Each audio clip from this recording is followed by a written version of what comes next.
नवी मुंबईतील सानपाडा डीमार्ट परिसरात गोळीबार झाला आहे। सकाळी 9:30 वाजता ही घटना घडली असून एक व्यक्ती या गोळीबारात जखमी झाला असल्याची माहिती देखील मिळत आहे। 2 अज्ञात इसमांकडून 5 राऊंड या ठिकाणी फायर करण्यात आले।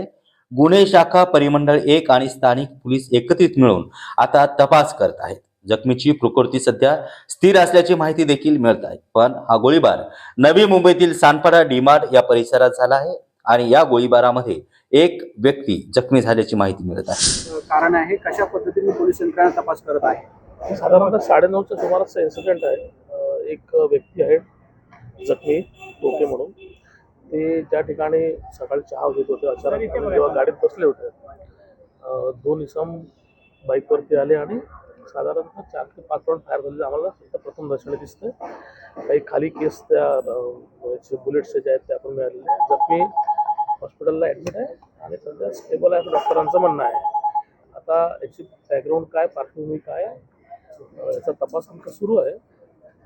जखमी व्यक्ती काय व्यवसाय करत होता, त्याचा स्वतःचा काय बॅकग्राऊंड आहे याचा पण तपास चालू आहे।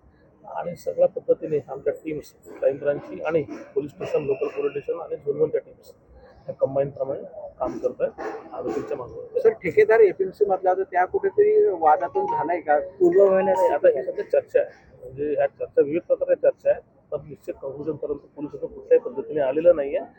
जेव्हा जखमी स्वतः बोलण्याच्या मनस्थितीमध्ये असेल त्यावेळेस आणि काही इतर त्या बाकीच्या आमचे अँगल्स आहेत जेव्हा स्पष्ट होतील त्यावेळेस नक्की आम्ही सांगू शकतो। थँक्यू।